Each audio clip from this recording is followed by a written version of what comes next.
እግዚአብሔር ይመስገን። እንግዲህ እንደሰማነው እነዚህን ከምዕራፍ 4 እስከ ምዕራፍ 6 ያሉትን በጣም የተወደዱ የመጽሐፍ ቅዱስ ክፍሎች ናቸው። እንደ ማቴዎስ ወንጌል ብቻ ሳይሆን በተለይ ከምዕራፍ 5 እስከ ምዕራፍ 7 ያለው ማለት ነው በተለምዶ የተራራ ስብከት ተብሎ የሚጠራው በመጽሐፍ ቅዱስ ውስጥ ከታወቁ ምንባባት መካከል አንዱ ነው። ከታወቁ ምንባባት መካከል ብቻ ሳይሆን ኢየሱስ በእነዚህ ምንባባቶች ውስጥ የገለጣቸው ወይም ደግሞ ያስተማራቸው ትምህርቶችና የሰጣቸው መርሆች እንደገና እንደ አባባልም የተናገራቸው ነገሮች በጣም የታወቁ ናቸው። በወንጌላውያን ብቻ ሳይሆን ወንጌላውያን ባልሆኑትም ዘንድ የታወቁ አባባሎች አሉ። እንደገናም ደግሞ ለኛ ለአማኞች ኢየሱስ ልክ እንደ ሙሴ ሕግ ሰጪ ሆኖ እኔ ግን እላለሁ እያለ የሚናገርበትና የሚያስተምርበት ክፍል ነው ማለት ነው። ማቴዎስ ወንጌልን ስናይ ያው ሁለት ምድብ አለው። አንደኛው የኢየሱስ አገልግሎት በገሊላ ነው ከምዕራፍ 1 እስከ ምዕራፍ 18 ያለውን፣ እንደገና ደግሞ የኢየሱስን አገልግሎት በኢየሩሳሌም ከምዕራፍ 19 እስከ ምዕራፍ 25 ድረስ ያለውን ነው። ስለዚህ ኢየሱስ በእነዚህ ሁለት ከተሞች ላይ አገልግሎቱን እንዳደረገ እናያለን ማለት ነው። እንግዲህ ማቴዎስ ወንጌል 5 በጣም ወሳኝ የሆኑ ትልልቅና ዋና ዋና ትምህርቶች አሉት ማቴዎስ ወንጌል።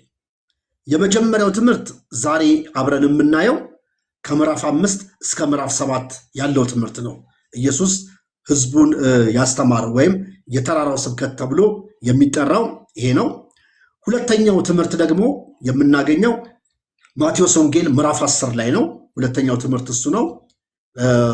ሶስተኛው ትምህርት ደግሞ ማቴዎስ ወንጌል ምዕራፍ 13 ነው። የእግዚአብሔር መንግስትን በምሳሌ ያስተማረበት ማለት ነው። አራተኛው ትምህርት ምዕራፍ 18 ነው። ምዕራፍ 18ም እንዲሁ አራተኛው ትምህርት ነው። በጣም በማቴዎስ ወንጌል ውስጥ ወሳኝ የሆነ ትምህርት ነው። አምስተኛው ትምህርት ከምዕራፍ 24 ጀምሮ እስከ ምዕራፍ 25 ያለው የመጨረሻውን ዘመን በተመለከተ ኢየሱስ ያስተማረው ትምህርት ነው። እነዚህ አምስቱ ትምህርቶች በማቴዎስ ወንጌል ውስጥ ያሉ ትምህርቶች ናቸው። እንግዲህ ሰበከ፣ አስተማረ የሚለው እነዚህን በማካተት ነው ማለት ነው። ታዲያ እነዚህን ትምህርቶች በምንመለከትበት ጊዜ እያንዳንዳቸው ትምህርቶች ወይም ደግሞ የተዋቀሩበት መዋቅር አላቸው። ምንድነው ይህ መዋቅራቸው? ኢየሱስ ይህን ነገር በፈጸመ ጊዜ ወይም ደግሞ ይህን ነገር በጨረሰ ጊዜ እያለ ነው የሚዘጋው። ልክ ሲዘጋ አንድን ትምህርት ካስተማረ በኋላ ሲዘጋ ኢየሱስ ይህንን ነገር ማስተማር በጨረሰ ጊዜ ወይም መናገር በጨረሰ ጊዜና ወይም ደግሞ ይህን ነገር ማለት በፈጸመ ጊዜ የሚል ሐሳብ አለው። እነዚህን መዝጊያዎች ማቴዎስ ወንጌል ላይ ያጠኑ ሰዎች ማቴዎስ ወንጌልን ለመከፋፈል ይጠቀሙበታል። ለምሳሌ ከምዕራፍ 1 ጀምሮ እስከ ምዕራፍ 7 ያለውን እንደ አንድ ክፍል አድርገው፣ ከዛ ከምዕራፍ 8 ጀምሮ እስከ ምዕራፍ 10 ያለውን እንደ አንድ ክፍል አድርገው፣ እንደገና ከምዕራፍ 11 ጀምሮ እስከ ምዕራፍ 13 ያለውን እንደ አንድ ክፍል አድርገው፣ ከምዕራፍ 14 ጀምሮ እስከ ምዕራፍ 18 ያለውን እንደ አንድ ክፍል አድርገው፣ ከዛ ደግሞ ከምዕራፍ 19 እስከ ምዕራፍ 24 ድረስ ያለውን እንደ አንድ ክፍል አድርገው፣ ምዕራፍ 26፣ 27፣ 28ን ደግሞ እንደ አንድ ክፍል አድርገው ያዩታል። ስለዚህ እንደ መከፋፈያ አድርገው ይጠቀሙበታል። ለምሳሌ ከምዕራፍ 5 እስከ ምዕራፍ 7 ዛሬ የምናየው ዛሬ ምዕራፍ 7ን አናየም። ምዕራፍ 4፣ ምዕራፍ 5፣ ምዕራፍ 6 ነው። የተራራውን ስብከት ከሶስቱ ምዕራፎች ሁለቱን ምዕራፍ ብቻ ነው የምናየው። አንደኛው ምዕራፍ ነገ ነው የምንመለከተው ማለት ነው። ከምዕራፍ 5 እስከ ምዕራፍ 7 ያለውን ኢየሱስ ያስተምርና ልክ ምዕራፍ 7 ቁጥር 28 ላይ ሲዘጋ ወይም ደግሞ ሲጨርስ ኢየሱስ ይህን ነገር በጨረሰ ጊዜ ይላል። ኢየሱስ ይህን ነገር በጨረሰ ጊዜ ልክ ምዕራፍ 7 ቁጥር 28 ላይ ሲዘጋ ኢየሱስ ይህን ነገር በጨረሰ ጊዜ የቱን ነገር? በዋነኛነት ከምዕራፍ 5 እስከ ምዕራፍ 7 ያለውን ትምህርት ካስተማረ በኋላ ይህን ነገር በጨረሰ ጊዜ፣ ከዛ ሁለተኛውን ደግሞ ምዕራፍ 10 ላይ ነው የምናየው። ምዕራፍ 10ን ሙሉን ካስተማረ በኋላ ስለ ተልእኮ ካስተማረ በኋላ ልክ ምዕራፍ 11 ቁጥር 1 ላይ ምዕራፍ 11 ቁጥር 1 ሲከፍተው ምን ይላል? ኢየሱስም ደቀ መዛሙርቱን ማዘዝ በፈጸመ ጊዜ ይላል። ኢየሱስም ደቀ መዛሙርቱን ማዘዝ በፈጸመ ጊዜ፣ ሁሉም ላይ ይህ ማስተማር በፈጸመ ጊዜ፣ ደቀ መዛሙርቱን ማዘዝ በፈጸመ ጊዜ፣ በጨረሰ ጊዜ በሚል በእነዚህ ሁለት ተለዋዋጭ ቃላት መዝጊያውን ያደርጋል ማለት ነው። ሶስተኛው ምዕራፍ 13 ነው። ሶስተኛው ትምህርት ምዕራፍ 13 ነው። ስለ እግዚአብሔር መንግስት፣ የእግዚአብሔር መንግስት በምሳሌ ያስተማረበት ትምህርት ነው። ልክ እዛም ላይ ምዕራፍ 13 ቁጥር 53 ላይ ሲዘጋ፣ መጨረሻ ላይ ሲዘጋ ኢየሱስም እነዚህን ምሳሌዎች ከጨረሰ በኋላ ይላል። ኢየሱስም እነዚህን ምሳሌዎች ከጨረሰ በኋላ ብሎ ምዕራፍ 13 ቁጥር 53 ላይ ሲዘጋ ልክ እንደዚሁ ያስቀምጣል ማለት ነው። ከዛ አራተኛው ምዕራፍ 18 ነው። ምዕራፍ 18ንም ሙሉውን ምዕራፍ ካስተማረ በኋላ ልክ ምዕራፍ 19 ቁጥር 1ን ሲጀምረው ኢየሱስም ይህን ነገር ከፈጸመ በኋላ ይላል። ኢየሱስ ይህን ነገር ከፈጸመ በኋላ ይላል ማለት ነው። ስለዚህ ካስተማረ በኋላ ልክ እንደዚህ ነው። ለምሳሌ አምስተኛውን ስናይ ምዕራፍ 24 እና ምዕራፍ 25ን ስንመለከት ልክ እንደዚህ ምዕራፍ 25ን ማብቂያው ላይ ምን ይላል? ኢየሱስ እነዚህን ቃሎች ሁሉ በፈጸመ ጊዜ ይላል። ምዕራፍ 25 መጨረሻ ላይ ኢየሱስ እነዚህን ቃሎች ሁሉ በፈጸመ ጊዜ ይላል። ስለዚህ እያንዳንዱ ትምህርት ማብቂያ ላይ ይህንን ቃል በፈጸመ ጊዜ፣ በጨረሰ ጊዜ የሚለውን እናገኛለን ማለት ነው።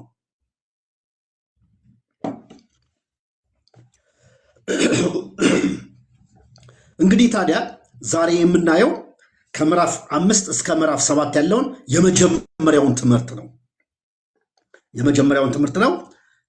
ቅድም እንዳልኳቸው ምዕራፍ 7ን ነገ ነው የምናየው። ምዕራፍ 4፣ ምዕራፍ 5፣ ምዕራፍ 6ን ዛሬ እንመለከታለን ማለት ነው።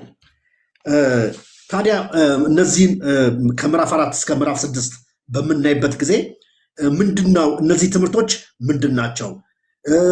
ምንድነው ማስተላለፍ የፈለገውም ነገር? እነዚህን በተቻለን መጠን በጥልቀት ለማየት እንሞክራለን።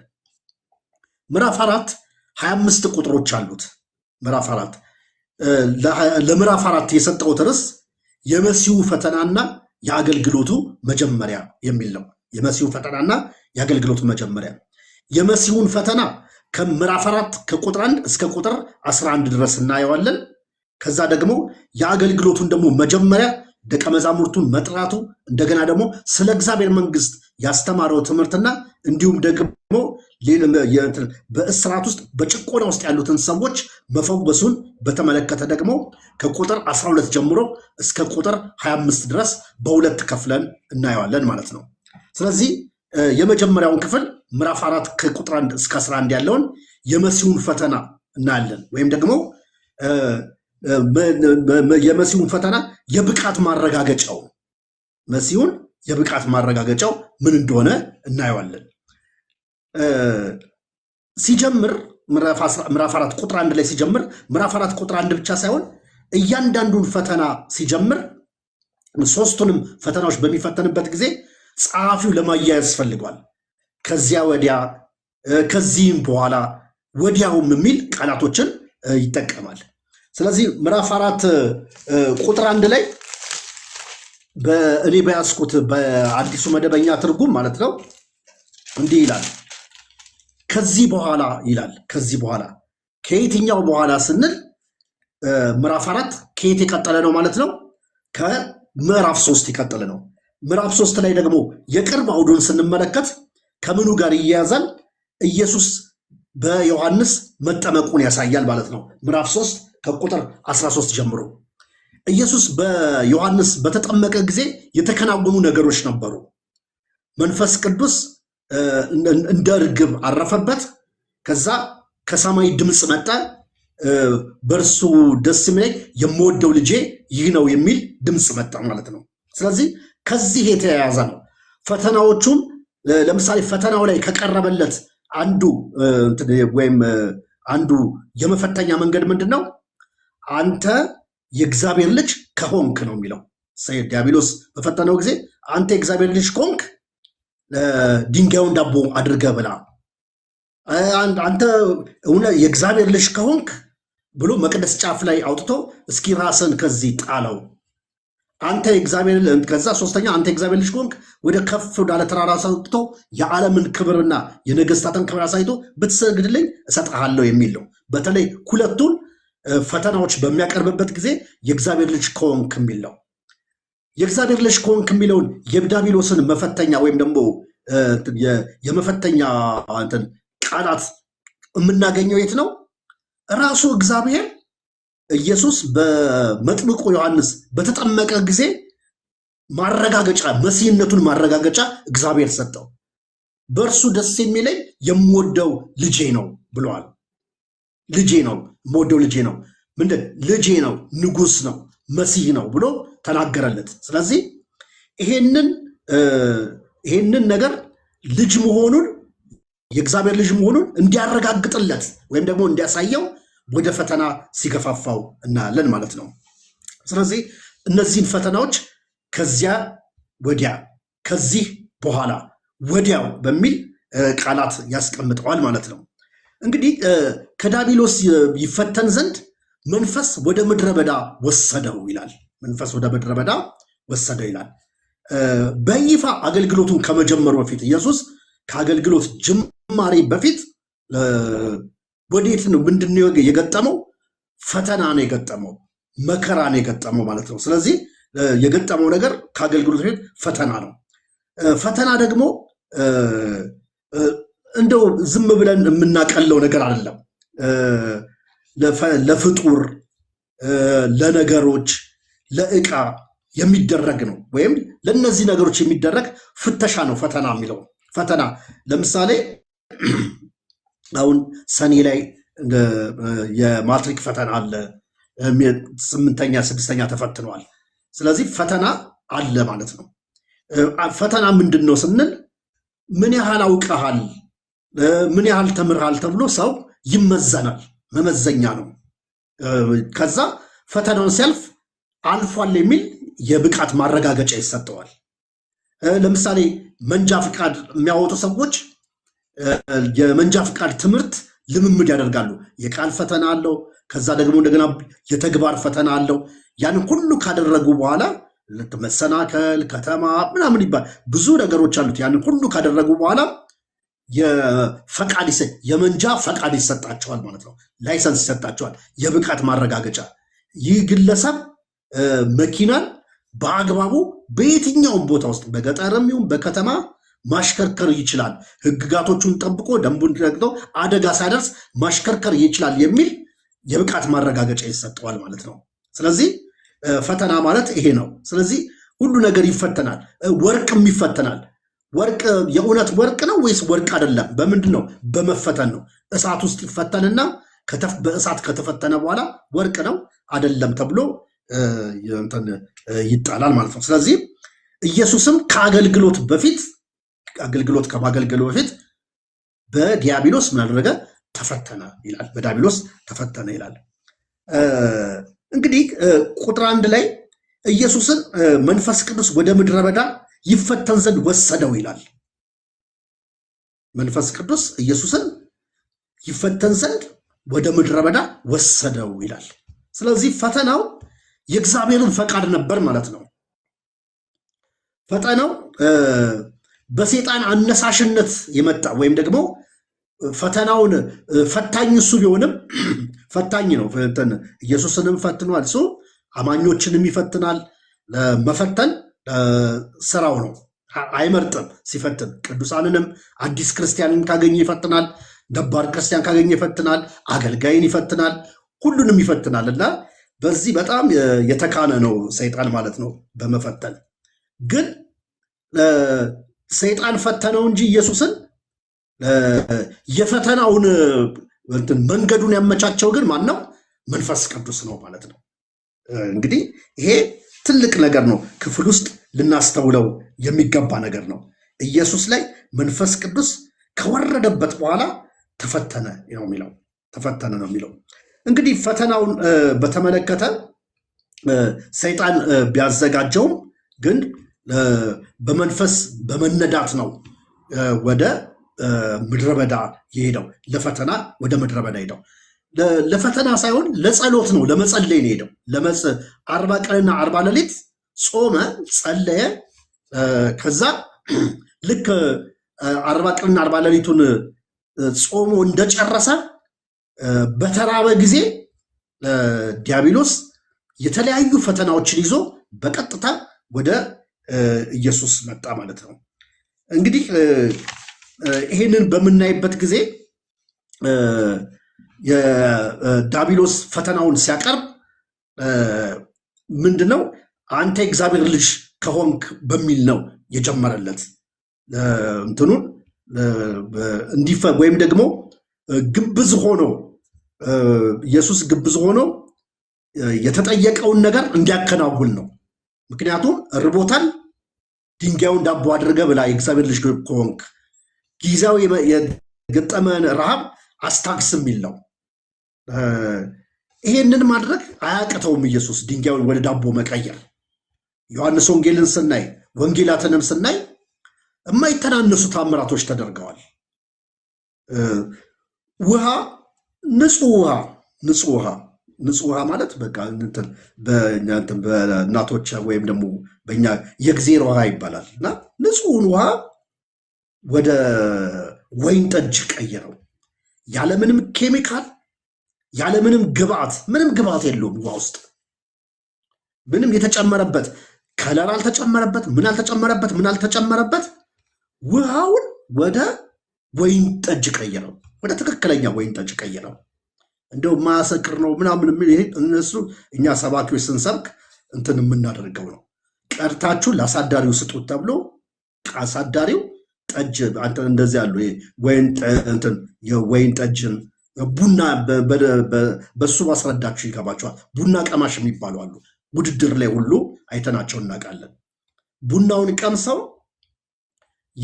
የት ሀገር ቡና ነው ብለው በደንብ የሚያውቁ አጣጥመው ቡና በመቅመስ ብቻ የቡናውን ጥራት ምኑን የሚያውቁ የብራዚል ነው የኢትዮጵያ ነው የኢትዮጵያም ሆኖ የየትኛው አካባቢ እንደሆነ ሁሉ በደንብ የሚለየዋሉ። ልክ እንደዚህ እውቀቱ ላለው ክህሎቱ ላለው ሰው ስጡት ተብሎ ተሰጥቶ ቀምሶት።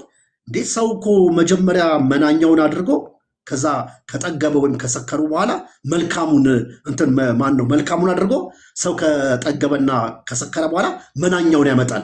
ማስተዋል በማይችልበት ጊዜ መናኛውን ያመጣል። እናንተ መልካሙን ወዴት አኑሯችሁታል ማለቱ ምንድነው? አወዳድሮ ባለው እውቀት ባለው እንትን አወዳድሮ መጀመሪያ በጥንቃቄ የተጠመቀውን ያንን ወይን ጠጅ አጣጣለው። ይሄኛው ይበልጣል፣ አሁን የተጠመቀው ጥራት ያለው ነው ብሎ ይበልጣል። እና እንትን ነው ድንጋይ ዳቦ አድርጎ መብላት ምንም ያን ያህል እንትን አይደለም። ውሃን ወይን ጠጅ ስላደረገ ደግሞ በአምላክ ነው፣ ፈጣሪ ነው። አጽናፈ ዓለምን የፈጠረ ነው ኢየሱስ። እኛን የፈጠረ ሰውን ፍጥረትን ሁሉ የፈጠረው ኢየሱስ እሱ ኢየሱስ ነው። እሱ አምላክ ነው። እሱ ነው ሰው ሆኖ የመጣው መለኮት ነው ሰው ሆኖ የመጣው። ስለዚህ ለሱ ምንም ማለት አይደለም። እና እንደዚህ አይነት ነገር ያለ እንትን ይለዋል። ስለዚህ ባጭሩ ምን ለማለት ፈልጌ ነው? ኢየሱስ ወደ ምድረ በዳ ለፈተና የተወሰደው በዲያብሎስ ሳይሆን በመንፈስ ቅዱስ ነው። ይህም በዘዳግም መጽሐፍ ላይ ሄደን ስናነብ ዘዳግም ምዕራፍ 2 ላይ እግዚአብሔር ይፈትን ዘንድ ይላል። ይፈትን ዘንድ አስራበህ በምድረ በዳ አስጓዘ ይለዋል። ከዛ በምድረ በዳ ውሃ በሌለበት ምግብ በሌለበት ምድረ በዳ ላይ ለ40 ዓመት አስጓዘ።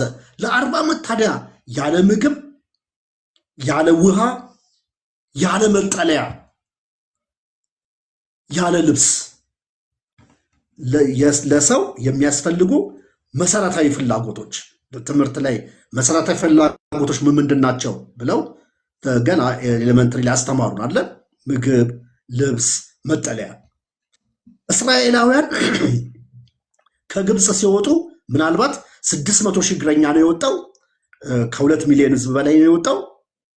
ቤት የላቸውም፣ ምግብ የላቸውም፣ ውሃ የላቸውም።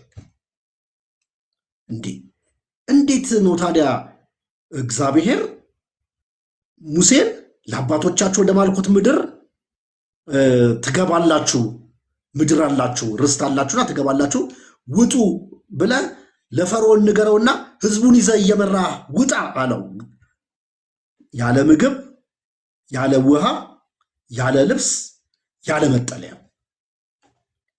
ለምንድን ነው ይህንን ያደረገው ሲል የዘዳግም ጸሐፊ ይፈትን ዘንድ 40 ዓመት ምግብ በሌለበት፣ ልብስ በሌለበት፣ የሚጠጣ ነገር በሌለበት፣ መጠለያ በሌለበት፣ የበረሃን ቀን ላይ ያለውን ፀሐይና ምሽት ላይ የሚወጣ ቁር የሚባል አለ። ከቀን ፀሐይ የማይተናነስ ብርድ ማለት ነው። እነዚህ ነገሮች ባሉበት ይፈትን ዘንድ ወጣ። ለ40 ዓመት እግዚአብሔር ይህን ሁሉ ነገር ሸፈነላቸው። 2 ሚሊዮን የሚጠጋ ህዝብ 40 ዓመት የጠጣውን ውሃ እንደው አሁን እኛ ወደ ሃይላንድ ቀይራችሁት፣ ሃይላንድ ነው በተለምዶ የሚባለው የታሸገ ውሃ ወይም ደግሞ የተጣራ ውሃ ቀይራችሁት ለ40 ዓመት ምን ያህል ጠጡ ብለን እንደው ወደ ገንዘብ ብናመጣው ብዙ ነው የሚሆነው። ለ40 ዓመት መና፣ አንተም አባቶችም ያላወቁትን መና ምን አደረገ? አበላ። ምግብ የለም ምድረ በዳ ላይ፣ እግዚአብሔር ግን ምን አደረጋቸው? አበላቸው። ያንን ምግብ ለማብላት ምድረ በዳ ላይ እንደው ምግብ ሲሰራ የሚፈጀውን የፍጆታ የእንጨት በሉት ከሰል በሉት እንደ ገጠር እንደ ከተማም በመብራትም ስሩት በሲሊንደርም ስሩት እነዚህ ሁሉ ለማብሰል እንደገና ምግቡ ራሱ እግዚአብሔር ይህንን ሁሉ በጀት ችሎ የሚጠጡትን የሚበሉትን ችሏቸው ምድረ በዳ ላይ 40 ዓመት ሲጓዙ በረሃብ ሞተ የሚል የለም። በኃጢአት በአመፃቸው ባለመታዘዛቸው አለቁ እንጂ ኃጢአት እንጂ የገደላቸው አለመታዘዝ እንጂ እልህኝነት እንጂ ምድረ በዳ ላይ ያጠፋቸው ረሃብ ጥም አላጠፋቸውም። ይፈትን ዘንድ 40 ዓመት ምን አደረገ? አስጓዘ። በምን? በምድረ በዳ። ስለዚህ ማቴዎስ እስራኤልን ከግብፅ የወጣውን እስራኤልን በምድረ በዳ ያለውን እስራኤልንና እንደገናም ደግሞ እዚህ ቦታ ላይ ያለውን የኢየሱስ ክርስቶስን ፈተና ኢየሱስ ወደ ምድረ በዳ ለ40 ቀን እስራኤል ለ40 ዓመት ይሄኛው ደግሞ ለ40 ቀን ኢየሱስ ለ40 ቀንና ለ40 ሌሊት ወደ ምድረ በዳ ለፈተና የሚሄዱትን አመሳስሎና አቀራርቦ ለማስቀመጥ ይሞክራል። ለምሳሌ ሆሴዕ ምዕራፍ 11 ቁጥር 1 ስናይ ልጄን ከግብፅ ጠራሁት ይላል። እስራኤልን ነው ከግብፅ ጠራሁት የሚለው። ሆሴዕ ላይ ስለ ኢየሱስ እየተናገረ አይደለም፣ ስለ እስራኤል ነው። ልጄን ከግብፅ ጠራሁት። እስራኤል ከየት ነው የወጣው? የእስራኤል ምንጩ የት ነበረ? ግብፅ ነበረ። ይሄንኑ ቃል ልጄን ከግብፅ ጠራሁት የሚለውን የእግዚአብሔር ልጅ እንደሆነ የተነገረለትን እስራኤልን፣ ምክንያቱም የእግዚአብሔር ልጅ እንደሆነ በዮርዳኖስ ወንዝ በተጠመቀ ጊዜ ደግሞ ኢየሱስ ማረጋገጫ ተሰጠው። በእርሱ ደስ የሚለኝ የምወደው ልጄ ነው ተብሏል። ስለዚህ ልጄን ከግብፅ ጠራሁት። እስራኤል የእግዚአብሔር ልጅ ሆኖ ከግብፅ እንደተጠራ ሁሉ ኢየሱስንም ደግሞ የምወደው ልጄ ይህ ነው እርሱን ስሙት ተብሎ በምድረ በዳ ላይ በዮርዳኖስ ወንዝ ውስጥ እንዳደረገ ሲጠመቅ ማረጋገጫ ተሰጠው ማለት ነው። ስለዚህ ሁለቱን ነገሮች እያመሳሰለ አስቀምጦልናል ማለት ነው። የ40 ዓመቱን ጉዞና የኢየሱስን የ40 ቀን የምድረ በዳውን ፈተና ማለት ነው። እስራኤልም ተፈተነ በምድረ በዳ፣ እስራኤል ወደቀ ምድረ በዳ ላይ። 2 ሰዎች ብቻ ቀሩ። ከግብፅ የወጣው ሰው ሁሉም በምድረ በዳ አለቀ። የይሁዳን መጽሐፍ ስናነብ እናገኛለን። ሁሉም በምድረ በዳ አለቀ። 2 ሰዎች ብቻ ወደ ከነዓን ገቡ። አንዱ እኔ ነኝ፣ አንዱ ኢያሱ ነው። ላስቃችሁ ብዬ ነው። ካሌብና ኢያሱ ማለት ነው። 2 ሰዎች ሲገቡ ያ ሁሉ ህዝብ በምድረ በዳ አለቀ። እስራኤል በፈተና ተፈተነ፣ በምድረ በዳ ተፈተነ፣ ወደቀ። የብቃት ማረጋገጫ ማግኘት እዛው ምድረ በዳ ላይ ቀሩ። ኢየሱስ ደግሞ ተፈተነ በምድረ በዳ ለ40 ቀን ጾመ፣ ጸለየ። ምድረ በዳ ላይ ሆኖ ሰይጣን አለኝ የሚለውን ነገር የሚገርማቸው መቼም ከመዝሙር ላይ ሲሰበክ ሰምቶ አይደለም ሰይጣን ወይ እንትን እንግዲህ ጥቅሱን ማን እንዳቀበለው አናውቅምና ሰይጣንም ይጠቅሳል እንደ ጥቅስ ከመዝሙር 91 ላይ ጠቅሶ ሁሉ ኢየሱስን ለመፈተን ያቀነባበራቸው ነገሮች በጣም በጣም ውስብስብና አደገኛ ነገሮች ናቸው። ለተራ ሰው የሚቀርብ ፈተና አይደለም ያቀረበለት፣ በጣም ወሳኝ ለመጣን ከዚህ ሳያመልጥም ብሎ ነው እንትን ያደረገው። ጥቅስ ሁሉ ከመዝሙር ላይ ጥቅስ ሁሉ አንብቦ መጥቶ ነግሮታል። ኢየሱስ ደግሞ ደግነቱ ዘዳግምን አንብቦ ታያቅም መሰለኝ ሰይጣን፣ ሶስቱንም ከዘዳግም መለሰለት። ሶስቱንም ጥቅስ ከዘዳግም 6 እና ከዘዳግም 8 መለሰለት። እንዲህም ተጽፏል እንዴ እያለ የተገረመ ይመስለኛል። ኢየሱስ ሶስቱንም ከዘዳግም መለሰ። ኢየሱስ ሶስቱንም ከዘዳግም መመለሱ ምንድን ነው የሚያሳየው? እስራኤል በምድረ በዳ ተፈትና መውደቋን፣ ያንን ምድረ በዳና ኢየሱስ ለ40 ቀን ምድረ በዳ ላይ መሆኑን ለማገናኘት ያንን አብሮ ለማያየዝ ጸሐፊው ያሰበ ይመስለኛል። እንግዲህ ይህ ፈተና ሰይጣን እንዲወድቅ ያቀደው ፈተና ነው። ምንም ቢሆን እግዚአብሔር በእግዚአብሔር አጀንዳ ውስጥ ግን ኢየሱስ ለተልእኮ ብቁ መሆኑን ኢየሱስ ራሱ አሳየና ተፈትኖ የብቃት ማረጋገጫውን ኢየሱስ አሳየ። እንግዲህ ፈታኙ ዲያብሎስ ነው። ፈታኙ ዲያብሎስ የሚለው ቃል ከዚህ ክፍል ሌላ 2 ቦታ ብቻ ነው የተጠቀሰው፣ በቀጥታ የተጠቀሰው። አንደኛው ምዕራፍ 13 ቁጥር 39 ላይ ዘሩን ዘራውና ኢየሱስ ሲናገር በምሳሌ ውስጥ የዘራው ጠላት ዲያብሎስ ነው አለ። በጠላት ዲያብሎስ ነው አለ። መልካም ዘር ተዘርቶ እንክርዳድ የደባለቀው ጠላት ዲያብሎስ ነው ብሎ በስም ይጠቅሰዋል። ጠላት ዲያብሎስ ብሎ ማለት ነው። ሁለተኛው ምዕራፍ 25 ቁጥር 41 ላይ ለሰይጣንና ለመላእክቱ ወደ ተዘጋጀው፣ ሰይጣን የሚለውም ለዲያብሎስ ሌላኛው ስሙ ነው። ለሰይጣንና ለመላእክቱ ወደ ተዘጋጀው ብሎ ጠቅሷል። ስለዚህ በስም ማቴዎስ ወንጌል ላይ 2 ቦታ ተጠቅሰዋል ማለት ነው።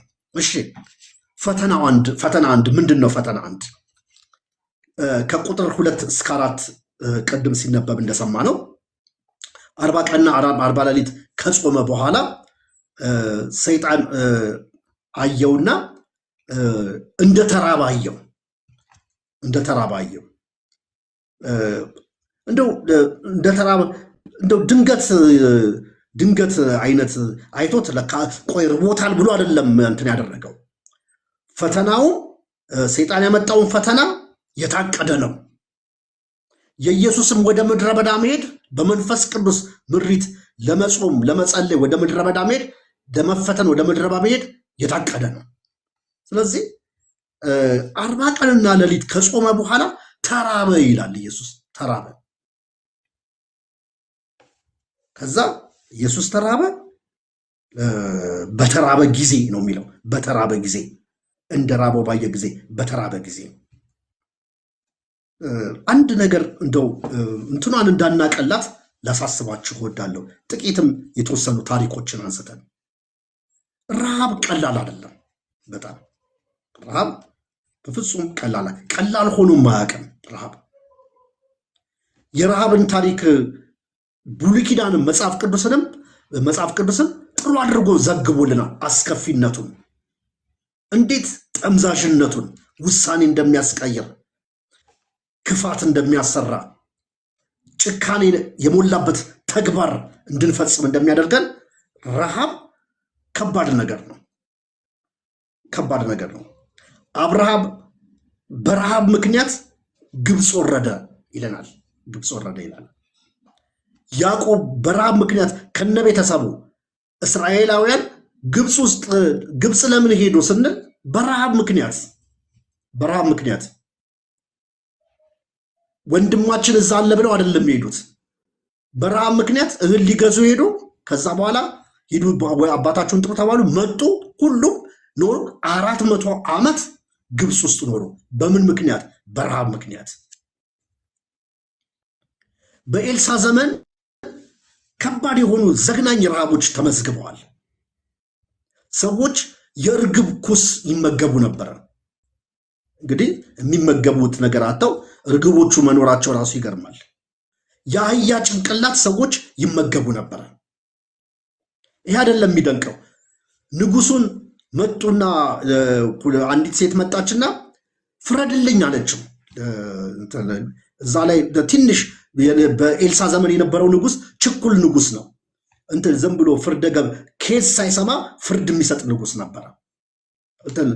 ሁለት ጊዜ ወይ ሶስት ጊዜ ልብሱን ቀዷል። አንደኛው የንዕማን ደብዳቤ ሲመጣለት ከሶርያ ንጉስ ባሪያዬን ንዕማንን ፈውሰው የሚል ደብዳቤ ሲመጣለት እዩት ነገር ሲፈልገኝ ተመልከቱ ብሎ ልብሱን ቀደደ።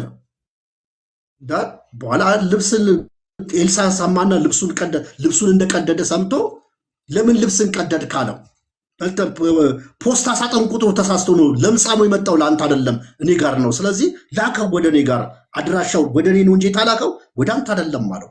አሁንም ይሄንን ነገር መተው ይቺ ሴት ፍረድልን አለችው። ምንድነው ምፈርድልሽ አላት። ከየት ላምጣልሽ? ከአውድማው ለስተሽ ወይስ ከእርሻው ብሎ ገና ሳይሰማት እንትን አላት። ከዛ አይደለም ንጉሱ ይብላ ነገረችው። ልጆች ተራ ያው እንደምታውቀው ረሃብ ነው። ተማማልን ወይም ደግሞ ተዋዋልን በየተራ ልጃችንን እንድንበላላ።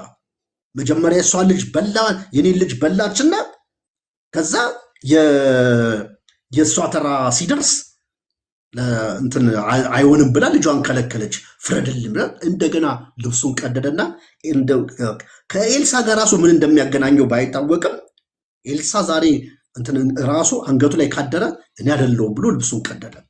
ረሃብ ከባድ ነገር ነው። ልጅን እስከ መብላት ድረስ ረሃብ የከፋ ነገር ነው። እንደው ዝም ብሎ በተራበ ጊዜ ኢየሱስ የሆነ ድንጋይ ዳቦ እንደ የህፃን ልጅ ጫወታ ወይም እንደው ሰንዴ ስኩል ላይ እንደምናስተምረው አቅለልን የምናየው ነገር አይደለም። አንድ መጽሐፍ አንብቤያለሁና ምናልባት የተራራው ምርኮኞች የሚል መጽሐፍ የራግቢል ተጫዋቾች ናቸውና በኋላ ፕሌኑ ይከሰከስና 72 ቀን በረዶ አካባቢ ይቆያሉ።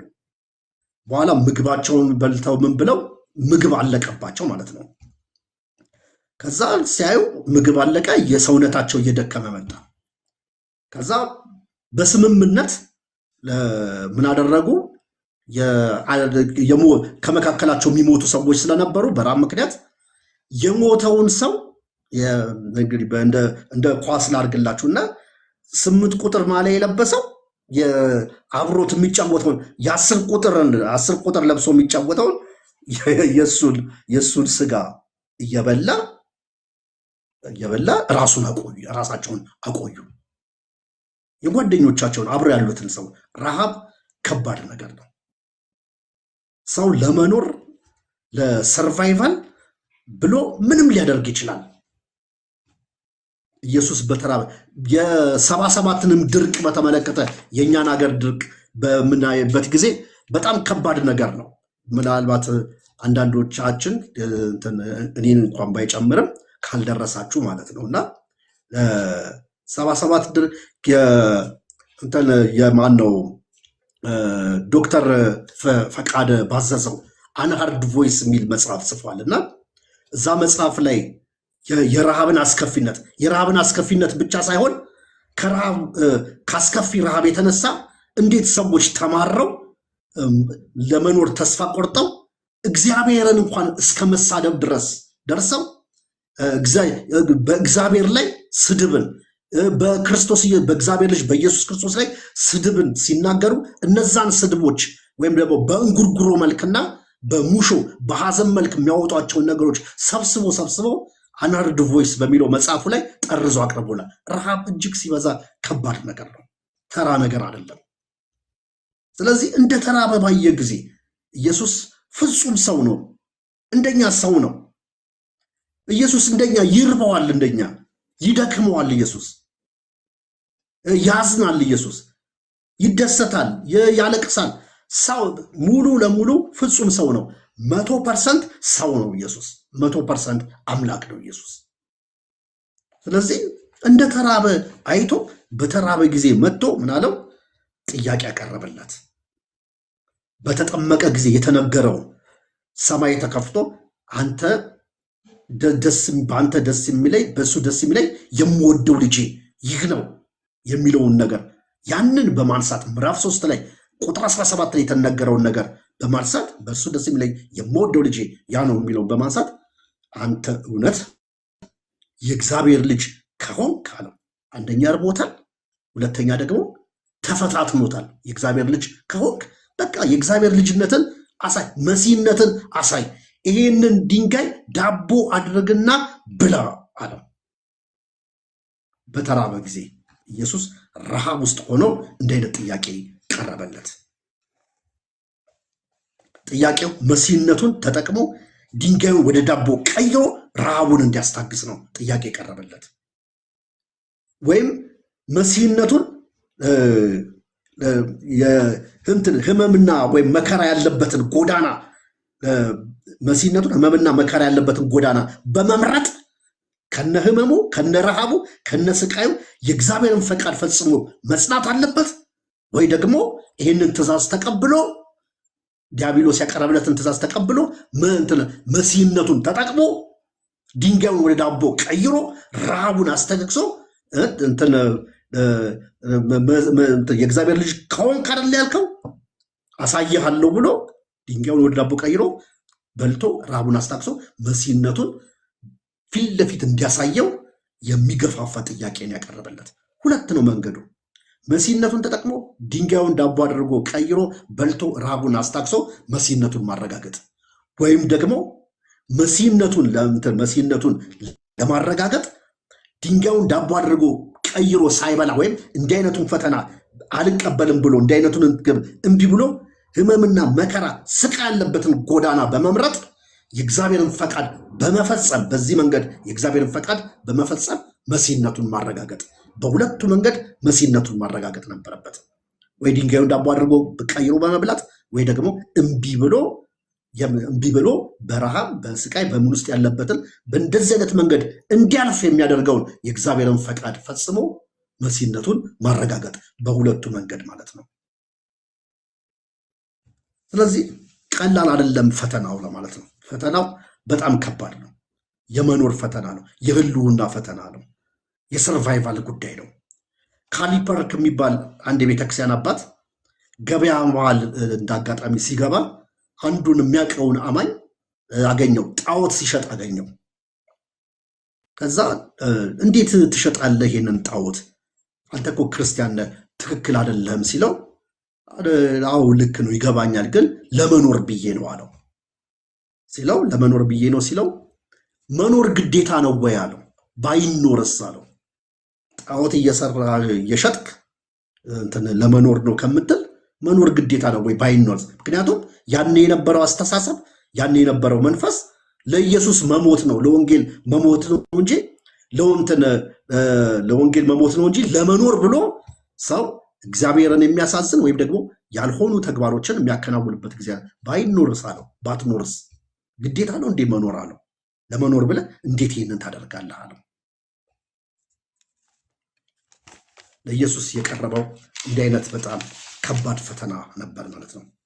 ስለዚህ የመጀመሪያውን ፈተና ኢየሱስ አለፈው።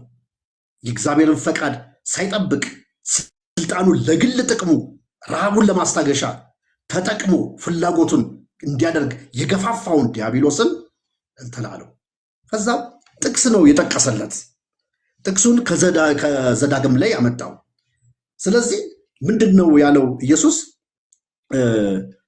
ሰው በእንጀራ ብቻ አይኖርም አለው። በእንጀራ ብቻ አይኖርም። በሰው በእንጀራ ብቻ አይኖርም። ሰው ለመኖር ከእንጀራ ውጪ የሚያስፈልገው ነገር አለ። ሰው ለመኖር ከእንጀራ ውጪ የሚያስፈልገው ነገር አለ። ዋና ነገር አለ የሚያስፈልገው አለው። ሰው በእንጀራ ብቻ አይኖርም። የሰው ልጅ ለመኖር እንጀራ ያስፈልገዋል። ትክክል ነው። እኛ ሁላችን የምንበላው የምንጠጣው ያስፈልገናል። በጣም ትክክል ነው። ግን በሱ ብቻ አይኖርም። በሱ ብቻ አይኖርም። እንዴት እንዴ? የታሪክ ምስክርነት እስራኤላውያን በምድረ በዳ ለ40 ዓመት አያርሱ፣ እርሻ የላቸው፣ እህል የለ፣ ምግብ የለ፣ የሚበላ የለ፣ የሚታደን የለ። ሙሴ እኮ ስጋ ብለው ሲሉት እንዴ ይህን ወሩን ሙሉ ይበላሉ አለው እግዚአብሔር። እንዴ ምን ሆነ ነው አለው። ከዛ መጣ ባህር ውስጥ ያለው አሳ ቢመጣ ምድር ላይ ያለው ከብት ቢሰበሰብ እንዴት ይህንን ህዝብ እንትን ያበላል ሲለው እንዴ ክንዴ አጭር ሆነ ነው አለው። ተቀንዶ በአፍንጫቸው እስኪወጣ ድረስ ይበላሉ አለው። ያው በረከት ባይሆንም ግን ምንድነው እንትን እስኪጠግቡ ድረስ እንትን ብሎ አለው እግዚአብሔር። በምድረ በዳ ምግብ በሌለበት ውሃ በሌለበት ስንዘምረው ቀላል ነው አይደለ? መዝሙርም አለ ውሃ በሌለበት እንትን በሌለበት እያልን እንላለን። 40 ዓመት ኖሩ 2 ሚሊዮን ሕዝብ 40 ዓመት እግዚአብሔር አስተዳድሯል በምድረ በዳ። ስለዚህ ሰው በእንጀራ ብቻ አይኖርም። ሰው ለመኖር ከእንጀራ ውጪ ሌላ ነገር ያስፈልገዋል። እንጀራም ቢሆን የምንበላው እንጀራ ቢሆን እግዚአብሔር ላይ ሰጠን። መዝሙር 145 ቁጥር 15 ምን ይላል?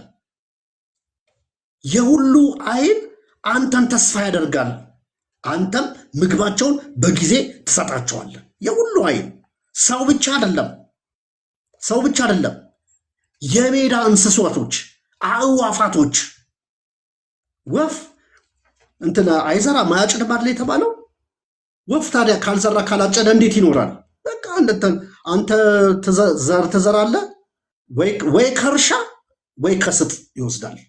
ወይ እንትን ካሰጣኸው እንትን ላይ እንትን እኔ ድሮ እናቴ እንትን እኛ ሽሮ ይታጠብና ከመፈጨቱ በፊት መድረቅ አለበት። ከዛ ጠብቅ እባላለሁ እንትን እንዲያደርግ እንትን ምንድነው ወፍ እንትን እንዳይል በቃ። ስለዚህ በደንብ እንትን አጥበን እንትን አድርገው እናቶች አጥበው በደንብ ገለባውን እንትን አድርገው በደንብ ቆልተው ምን ብለው ለመብላ ከሽ እንዲል አድርገው ያዘጋጁላቸዋል ለወፎቹ ምግባቸውን በየጊዜ በሰው በኩል እንትን በደንብ የተከሸነ የተዘጋጀ ምግብ ለወፎች እናቀርባለን። ወይ ደግሞ ካልሆነ በምንዘራው እርሻ ላይ እርሻው ሲያፈራ እንትን እናደርጋለን። እርሻው ላይ ደግሞ እንዳይበሉ የሆነ እንትን ሰው የሚመስል አሻንጉሊት ምናምን አድርገን ለማስፈራራት እንሞክራለን። በቃ እንትን ያደርጋሉ። የሁሉም ዓይኖች ወደ አንተ ናቸው። ወፎች ወደ እግዚአብሔር ነው የሚያዩት። አራዊት ወደ እግዚአብሔር ነው የሚያዩ። እኛም ወደ እግዚአብሔር ነው የምናየው። ሰው በእንጀራ ብቻ አይኖርም። 4 ነጥብ። ይሄ በዚህ በ21ኛው ክፍለ ዘመን አስተሳሰብ በጣም ከባድ ነገር ነው። እንደሚከብድ አውቃለሁ፣ ግን የእግዚአብሔር ቃል አሁንም አያረጅም። ሰው በእንጀራ ብቻ አይኖርም። በእንጀራ ብቻ ያልኖሩ እንትን የታሪክ ማስረጃ አለን። የእግዚአብሔር ቃል እውነት ነው። ዘዳግምን ሄደን ማንበብ እንችላለን። ለ40 ዓመት ምግብ በሌለበት ውሃ በሌለበት እግዚአብሔር እያበላ እግዚአብሔር እያጠጣ አኖሯቸዋል ለ40 ዓመት። ስለዚህ በተራበ ጊዜ ለዳቢሎስ የሰጠው መልስ ምንድን ነው? ሰው በእንጀራ ብቻ አይኖርም። እና ታዲያ በምንድን ነው የሚኖረው? በአብ ምን ማለቱ ነው? ምን እያለው ነው ለሴጣን? በእንጀራ ብቻ ሰው በእንጀራ ብቻ አይኖርምና በእግዚአብሔር አቅርቦት ላይ በመታመን ነው ሰው የሚኖረው። እንጀራም ከሆነ እንደየደረጃችን እንጀራም የምናገኝ ከሆነ የተትረፈረፈ እንጀራም ኖረን ውስን እንጀራም ኖረን የተትረፈረፈውንም ውስኑንም ሁለቱም የማን አቅርቦት ነው? የአብ አቅርቦት ነው። የእግዚአብሔር አቅርቦት ነው ሁለቱ። ይሄ የዚህ ዓለም ሲስተም የዚህ ዓለም የአኗኗር ስርዓት አሁን ያለው የድህረ ዘመን አይነት አስተሳሰብ ከዚህ ሊያላቅቀን አይገባም። ነግደንም ሰርተንም የምናገኛቸው የምናተርፋቸው ምንም ነገር አድርገን የምናገኘው ገንዘብ የምናገኘው እንጀራ የምናገኘው እህል ከእግዚአብሔር የመጣ ነው። ከእግዚአብሔር የመጣ ነው። ያደገም ሀገር ኑሩ ያላደገም ሀገር ኑሩ፣ ባደገም ሀገር እግዚአብሔር ነው የሚሰጠው፣ ባላደገም ሀገር እግዚአብሔር ነው የሚሰጠው። ተስማማላችሁ ብዬ እንትን አደርጋለሁ። ካልተስማማችሁም ሐሳባችሁን አቅርቡ። በኋላ ሪፍሌክሽን ላይ ሐሳባችሁን ማቅረብ ትችላላችሁ። ፈተና ሁለት ቶሎ ልበል። ፈተና 2 አሁንም ከቤተ መቅደስ ጫፍ ላይ አወጣ። የቤተ መቅደሱ ጫፍ ላይ አወጣውና ኢየሱስን አሁንም የእግዚአብሔር ልጅ ኮንክ ነው እንትኑ ራስን ጣል አለው። ከዚህ ላይ ራስን ጣል፣ እግሮችህ እንዳይሰናከሉ መላእክቱ ስላንተ ያዛል ብሎ ከመዝሙር 91 ቁጥር 11 እና 12 ላይ ጥቅስ ጠቅሶ አሁንም ተገዳደረው። አሁንም ምክንያቱም በኋላ መሲሁ ሲመጣ መሲህነቱን በቅድስቲቱ ከተማ በመቅደስ ሆኖ ያውጃል የሚል አለ። ስለዚህ ጥሩ ሜዳ እኮ ነው። ምን አለፋው ታዲያ ኢየሱስ? ምን አለፋው? ምን አታገለው ኢየሱስ? ከሚለፋ ከሚታገል በቃ ራሱን ቢጥል መቼም ከመቅደስ ጫፍ ላይ ወድቆ ኢየሱስ እንትን ይላል አይደለም፣ ይሞታል አይደለም፣ ማሳየት ይችላል። ምንም አይሆንም ነበር። ወደ ቅድስት ከተማ ወስዶ ነው የሚለው ኢየሱስ። ወደ ቅድስት ከተማ ወስዶ እንግዲህ ዲያብሎስ ክፍሉ ዳቢሎስ ነው የወሰደው። ዳቢሎስ ነው ወሰደው የሚለው ክፍሉ። እንዴት ወሰደው? በአካል ነው የወሰደው። ጸሐፊው አይነግረንም። በራእይ ነው የወሰደው ወደ መቅደስ ጫፍ ላይ? ጸሐፊው አይነግረንም። እሺ፣ ወይስ ደግሞ ተአምራዊ በሆነ መንገድ ነው ወይ የወሰደው? ለምሳሌ ሕዝቅኤል ኮቦር ወንዝ ላይ ሆኖ እዛ ሆኖ ግን ደጋግሞ በራእይ ወዴት ሄድ ነበር? ወደ ኢየሩሳሌም ሄደ። በዚህ አይነት መንገድ ነው ወደ መቅደስ ጫፍ ሄደው። ደግሞ ሲጀምር ቀጥሎም ነው የሚለው። የመጀመሪያ ፈተና እንዳለቀ በኋላ ቀጥሎ ከዚያም በኋላ የሚለው ስላለ ቀጥሎ ነው። ከዚያም በኋላ ወይም ደግሞ ቀጥሎ ወደ መቅደስ ጫፍ ይዞት ወጣ ኢየሱስ ነው። ለምን ወደ መቅደስ ጫፍ ወሰደው? በቃ ለፈተና። መቅደሱ ላይ ከተማው ላይ የእግዚአብሔር ጥበቃ አለባት። የእግዚአብሔር መኖሪያ ነው፣ የእግዚአብሔር መገኛ ነው። በምድረ በዳም እግዚአብሔር በድንኳኑ ይገኝ ነበረ። እግዚአብሔር አለ ማለት ጥበቃው አለ፣ ከለላው አለ። ስለዚህ ይህንን በተመለከተ በዚህ ውስጥ በቃ ራስን ከዚህ እንትን ላይ ብትጥል መላእክቶቹን ስላንተ ያዛል ተብሏልና ይህንን አድርጋለሁ። እንግዲህ ኢየሱስ አሁንም ለዚህ ፈተና መልስ ሰጠው። ምንድነው የሰጠው መልስ? ኢየሱስ ራሱን ጥሎ ከተረፈ እውነትም መሲህ ነው ተብሎ ዝናን ያገኛል፣ ተቀባይነትን ያገኛል። ከእንትን ላይ እኮ ወድቆ እንደዚህ እንትን ተብሎ ስለዚህ በቃ በአቋራጭ በሾርት ቀት ተቀባይነትን ያገኛል፣ ዝናን ያገኛል። አንዳንዴ ለእንደዚህ አይነት ዝና ወይም ደግሞ ለእንደዚህ አይነት ድርጊት በጣም እንትን እንደ ግብዝ እንትን የምንጋበዝበት ጊዜ አለ። በጣም ብዙ ነገሮች ይጋብዙናል። አንዳንድ ነገሮችን የተሰጠንን ጸጋ የተሰጠንን ነገር አላግባብ ተግባር ላይ እንድናውለው የሚገፋፉ ጉዳዮች አሉ። ከሰው የሚመጣ ዝና፣ ከሰው የሚመጣ ክብር ወይም ደግሞ መንፈሳዊ ኩራትም ሊሆን ይችላል። ለማግኘት በጣም ልንገፋፋ እንችላለን። ዳቢሎስ ይሄንን ፈተና ለመፍተን ጥቅስም አንብቦ ጭምር ነው የመጣው። ዝም ብሎ አይደለም ፈተናውን የፈተነው። ጥቅስ እንዲህ አይነት ጥቅስ አለ፣ እንዲህ አይነት ከለር አለ፣ እንዲህ አይነት ጥበቃ አለ። ቃሉ እንደዚህ ይላል። ስለዚህ ይሄንን አድርግ ብሎ ነው ያለው። አሁንም ኢየሱስ ዳግመኛ መልሶ ከዘዳግም መለሰለት። በመጀመሪያው ፈተና የመለሰለት ከዘዳግም ነው። ይህንንም የመለሰለት ከዘዳግም ነው። ምን የሚል ነው? በማሳህ እንደተፈታተናችሁት አምላካችሁ እግዚአብሔርን አትፈታተኑ የሚለውን ጌታ አምላክን እግዚአብሔርን ምን አታድርገው? አትፈታተነው ተብሎ ተጽፏል። አትፈታተነው ተብሎ ተጽፏል። ህዝቡ እግዚአብሔርን እንደተፈታተኑት በምድረ በዳ ላይ አትፈታተኑት ይላቸዋል ሙሴ። አምላካችሁ እግዚአብሔርን ይህንን ጠቅሶ እግዚአብሔርን አትፈታተኑት ይላል ተብሎ ተጽፏል። ስለዚህ ጌታ አምላክን አትፈታተን ተብሏል ብሎ እሱም በጥቅስ መለሰለት፣ መልሶ ማለት ነው ለዲያብሎስ። እሺ፣ ሶስተኛው ፈተና ከቁጥር 8 እስከ 11 የዓለም መንግስታትና ክብርን ያለውን እሰጣለሁ የሚል ፈተና ነው። ይህም ደግሞ ያለ መስቀል ያለ ስቃይ ክብርን የማግኘት ክብርን እንዲያገኝ የተደረገ የቀረበለት ግብዣ ነው። መስቀልን የመሸሽ ፈተና ነው። ያቋራጭ ክብር ነው። መከራ ተቀብለ ተደብድበ መስቀል ላይ ተሰቅለ እንትን ብለ ሞተ በኋላ እንደዚህ ከሆነ ትንቢቱ የሚፈጸመው እውነትም ነው። ደግሞ የእግዚአብሔር ፈቃድ የዓለም መንግስት ለክርስቶስ የምትሆነው በዚህ ጎዳና ነው፣ በመስቀል በኩል ነው የዓለም መንግስት ለኢየሱስ የምትሆነው። እኛ ሁላችን እንኳን የመጣ ነው ወደ ጌታ የመጣ ነው በዚህ መንገድ ነው፣ በመስቀል መንገድ። እሱ በመስቀል ላይ በሰራው የቤዛነት ስራ አማካኝነት ነው የዳን ነው። ዓለምም የምትዋጀው በዚሁ መንገድ ነው። እግዚአብሔር አስቀድሞ ያቀደውም እቅድ የዘላለም እቅዱ በሰማይና በምድር ያለውን ሁሉ በማመጠቅለል ነው፣ በክርስቶስ መጠቅለል ነው። ከዚህ ውጭ መንገድ የለው። ታዲያ ይህን ረጅም መንገድ ከምትወጣ ነው ወደ ተራራ ጫፍ ላይ አወጣውና የዓለምን ክብር የነገስታትን ክብር አሳየው። ሮምን ነው ያሳየው። ወይም ደግሞ ገዢዎች በቃ ብትሰግድልኝ እነዚህን እሰጥሃለሁ አለው። ሳትደክም ይህን ሁሉ መንግስት ይህን ሁሉ ስልጣን ትቆጣጠራለህ ብሎ የክብር ፈተና አመጣለት፣ በአቋራጭ እንዲያደርገው ማለት ነው። ስለዚህ አሁንም ኢየሱስ መልስ ሰጠው።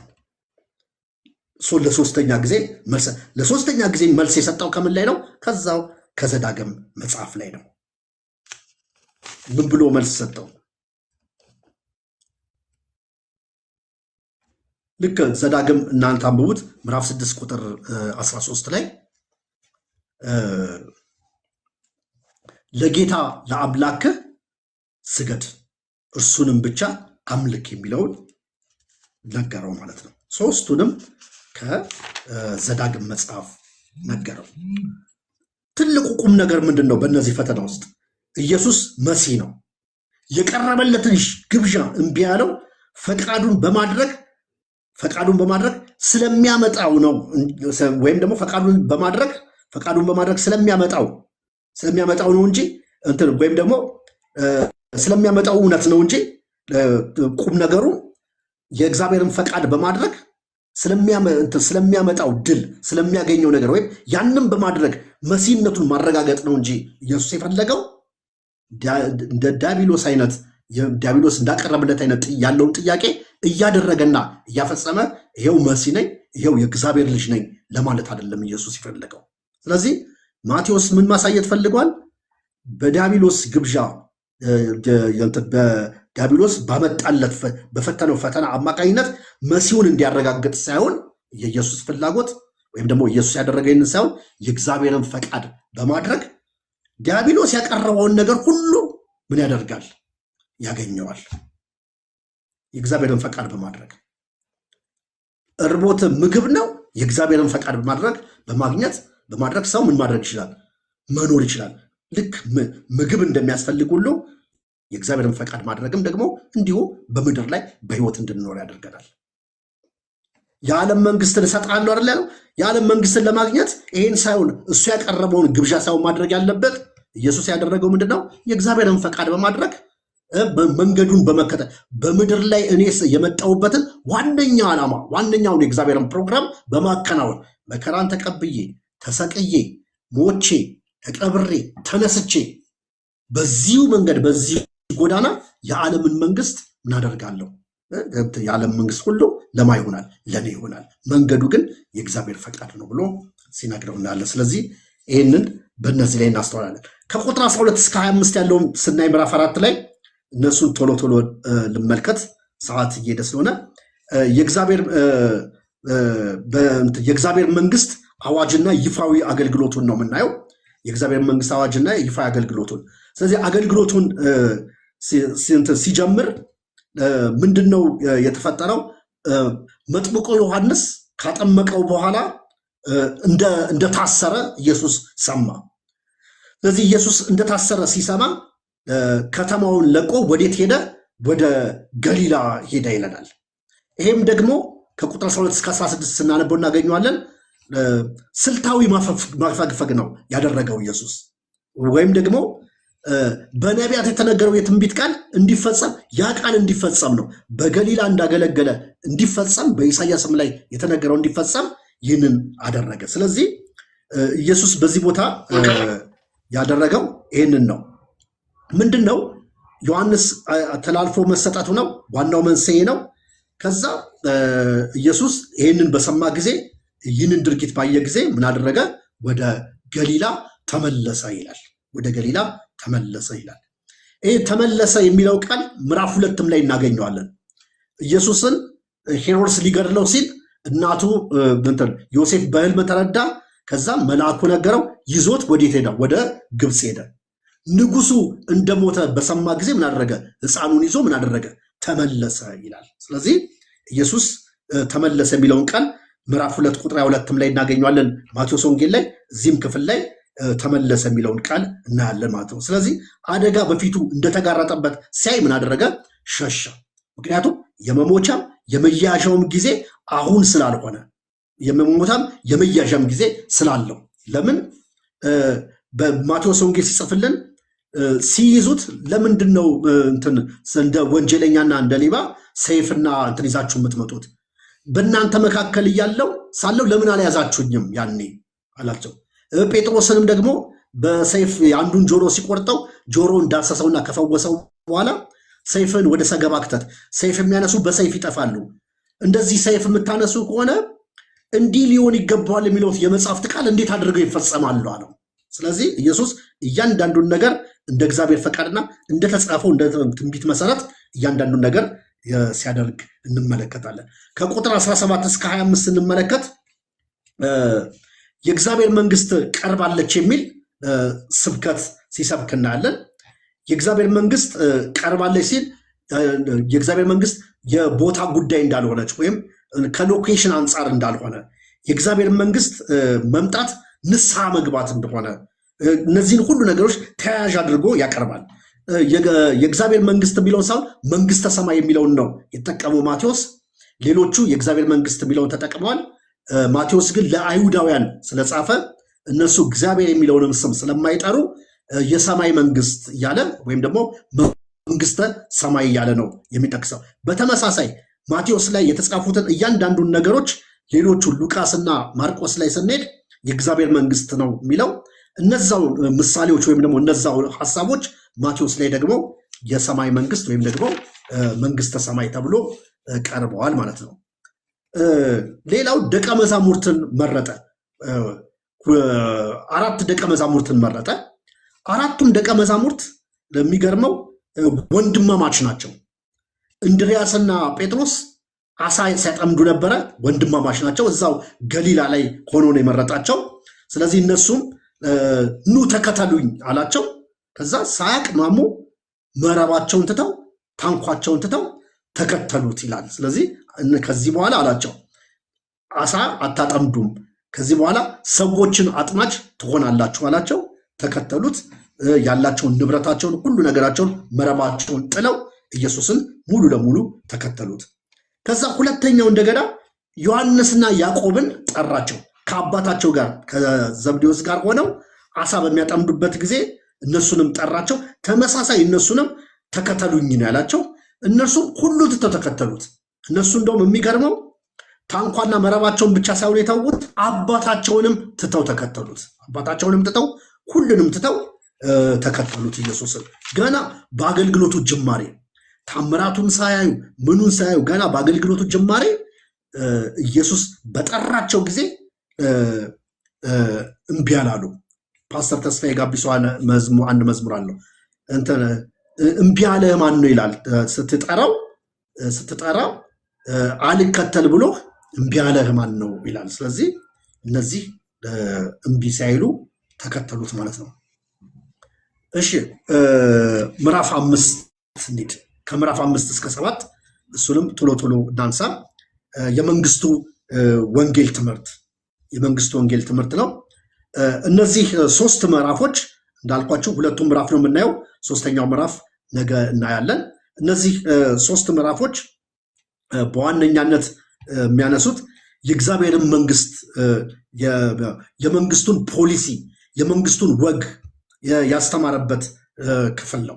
ስለዚህ ኢየሱስ እንደ ህግ አውጪ እንደ ህግ ሰጪ ሆኖ ለአዲሱ ማህበረሰብ ልክ ሙሴ ከተራራ በወረደ ጊዜ በተራራው ላይ የተቀበለውን ህግ ለህዝቡ እንደሰጠ፣ እርስ በርሳቸው እንዴት መኖር እንዳለባቸው፣ ከእግዚአብሔር ጋር ደግሞ እንዴት መኖር እንዳለባቸው የሚኖሩበትን ፖሊሲ እንደሰጣቸው ሁሉ ኢየሱስም እዚህ ቦታ ላይ ህጉን ሲሰጣቸው ወይም ደግሞ ለአዲሱ ማህበረሰብ ፖሊሲውን ሲሰጣቸው እናያለን።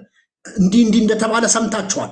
ብሉይ ኪዳንን ስታነቡም ስታጠኑ እንዲህ እንደተባለ ሰምታችኋል፣ እኔ ግን እላለሁ እያለ እንደ ሕግ አውጪ ሆነው ራሱ ይህንን ነገር ሲናገር እናያለን፣ ሲሰጣቸው ማለት ነው። እዚህ ውስጥ 7 ዋና ዋና ነገሮች ተነስተዋል ከምዕራፍ 5 እስከ ምዕራፍ 7 ድረስ። የመጀመሪያው ምዕራፍ 5 ከቁጥር 3 እስከ 12 ነው። ሁለተኛው ከቁጥር 13 እስከ 16 ነው። ሶስተኛው ምዕራፍ 5 ከ17 እስከ 48 ነው። አራተኛው ምዕራፍ 6 ላይ ከቁጥር 1 እስከ 18 ነው። ሁለተኛው ደግሞ ከቁጥር 19 ጀምሮ እስከ 34 ነው። ከዛ ምዕራፍ 7 ላይ ደግሞ አንደኛው ከምዕራፍ 7 ከቁጥር 1 እስከ 12 ነው። ሁለተኛው ከቁጥር 13 እስከ 27 ነው። በዚህ መልኩ ዳሰሳው እናደርጋለን ማለት ነው። ምዕራፍ 3ን ከምዕራፍ 5ን ከ3 እስከ 12 ከቁጥር 3 እስከ 12 ከ13 እስከ 16 እና ከ17 እስከ 18። ምዕራፍ 6ን ደግሞ በሁለት ከፍለን ከ1 እስከ 18 እና ከ19 እስከ 34 ወይም ደግሞ ከ25 እስከ 34 ከ19 ጀምሮ እስከ ቁጥር 24 ድረስ ያለውን እሱን እንዘለውና እነዚህን ብቻ ቶሎ ቶሎ ለማየት እንሞክራለን ማለት ነው። እንግዲህ እነዚህን ትምህርቶች ስናይ ምዕራፍ 5 ምዕራፍ 6 ምዕራፍ 7 ላይ ያሉትን ነገሮች ስናይ ምንድነው በዋነኛነት የምናስተውለው? ለክርስቲያኑ ማህበረሰብ የተሰጠ ስነ ምግባራዊ መመሪያ ነው። እንደዚህ የሚያስባሉ ለክርስቲያኑ ማህበረሰብ የተሰጠ ስነ ምግባራዊ መመሪያ ነው ብለው የሚያስባሉ። ሌሎቹ ደግሞ አይ አይደለም፣ ለክርስቲያን ብቻ ሳይሆን ለሁሉም ማህበረሰብ የተሰጠ መመሪያ ነው የሚል ሐሳብ ያላቸው ደግሞ አሉ። ሌሎች ደግሞ የተራራው ስብከት ሰዎች ለተጠሩበት ወይም ደግሞ ሰዎች ሊተገብሩት ስለማይችሉት ነገር ወይም ደግሞ ወይም ሊተገብሩት የማይችሉትን ነገር ወይም ኃጢአተኛ እንደሆኑ ተሰምቷቸው ይቅርታ እንደሚያስፈልጋቸው ወይም ደግሞ ይህንን መመሪያ ይህንን የመንግስቱን ወግ በምድር ላይ ለመኖርና ለመተግበር እንደሚከብዳቸውና ወይም ደግሞ እንደማይችሉት ከዚህም የተነሳ ደግሞ ኃጢአተኛ እንደሆኑ እንዲሰማቸው ስለሚያደርግ ስለዚህ ይህን ነገር በሰዎች ወይም ደግሞ በሰዎች ችሎታና በሰዎች አቅም የሚተገበርና የሚኖር ሳይሆን የእግዚአብሔር ጸጋ የእግዚአብሔር እገዛ ተሰጥቶት የሚኖርና የሚተገበር ዝም ብሎ እንደ መመሪያ የሚቀመጥ ብቻ ሳይሆን የሚኖርም ነው። እንዴት ይኖራል? ከባዶች ናቸው። እንዲህ እንደተባለ ሰምታችኋል ተብሎ እኔ ግን እላለሁ ተብሎ በጣም የጨመሩና የጠበቁ ነገሮች ናቸው። ታዲያ እነዛን እንዴት አድርገን መኖርና መተግበር እንችላለን? እነዛን ነገር ለመኖርና ለመተግበር አቅም፣ ጉልበት፣ ጸጋ ከእግዚአብሔር ዘንድ እንደሚሆን ስለዚህ እነዚህ ነገሮች ሊተገበሩ የማይችሉ ከባድ ነገሮች እንደሆኑ የሚታወቅ ነው። ነገር ግን ለመኖርና እነዚህ ነገሮች ደግሞ ለማድረግ የእግዚአብሔር ጸጋ እንደሚያስፈልግ ነው። ሌላው የተራራው ስብከት ወይም ደግሞ በእነዚህ 3 ምዕራፎች ውስጥ ያሉት በሁሉም ዘመንና በየትኛውም ባህል ውስጥ የሚሰራ ክርስቲያናዊ ስነ ምግባር እንደሆነ በየትኛውም ባህልና በየትኛው ዘመን በሁሉም የሚሰራና የሚተገበር ወይም የሚሰራ የክርስቲያናዊ ስነ ምግባር እንደሆነ ለማየት እንሞክራለን ማለት ነው።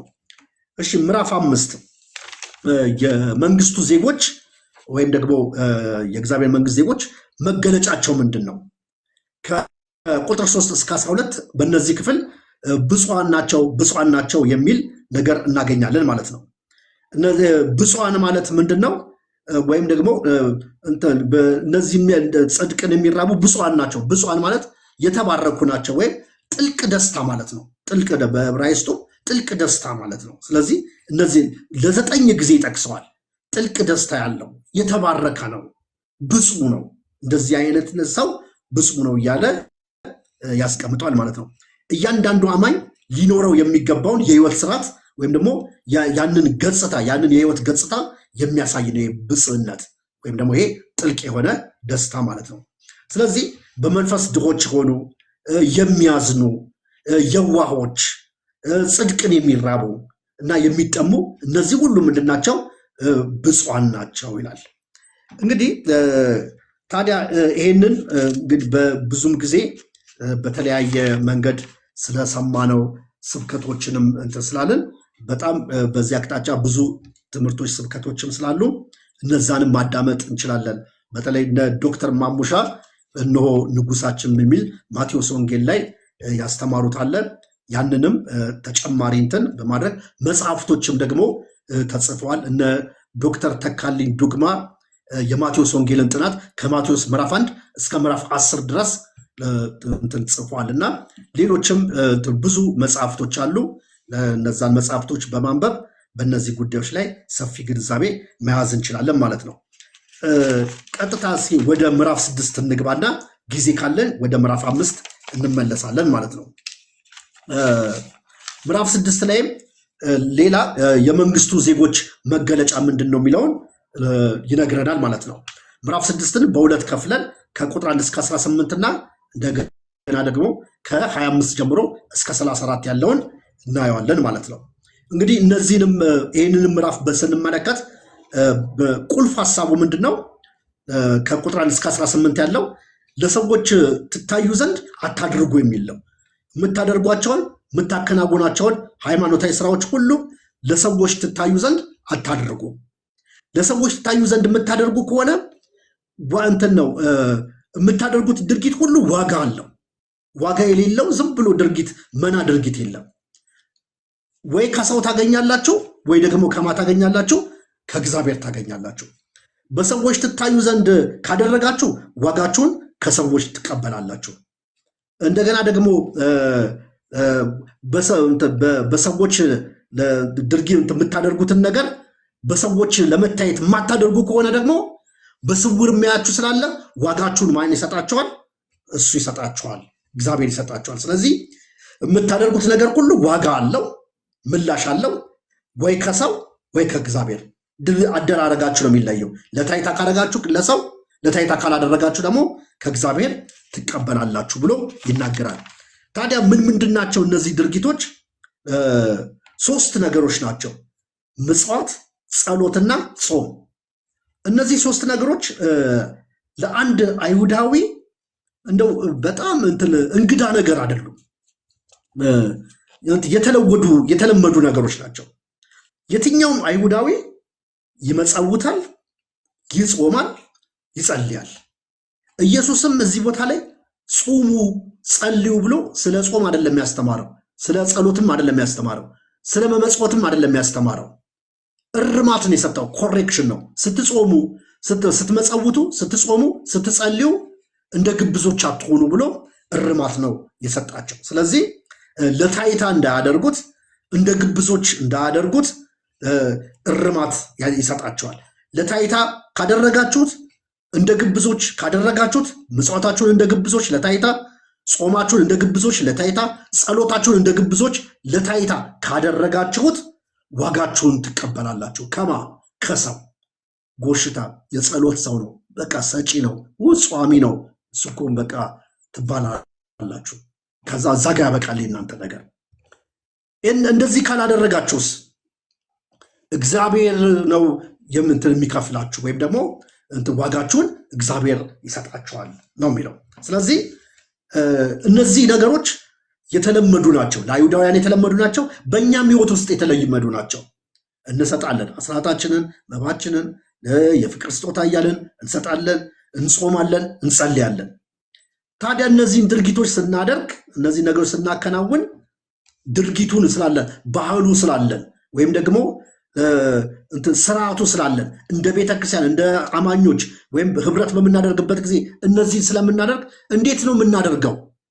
አደራረጋችን ለታይታ ከሆነ ዋጋ አለው ከሰው፣ አደራረጋችን ደግሞ ለታይታ ካልሆነ ዋጋ አለው ከእግዚአብሔር። ስለዚህ ዋጋችንን እንድንተምል ብርቱ ያስተላልፍናል ማለት ነው። እሺ እንደው ትንሽ አንዳንድ ነገሮችን እናንሳ። ለምሳሌ የመመጽወት ወግ ላይ ምጽዋት የርኅራኄ ተግባር ነው። ይህ ተግባር በግለሰብ፣ በተቋም፣ በልማት እንደ ሀገርም ይከናወናል። እንዲህ አይነቱ ተግባር ይከናወናል።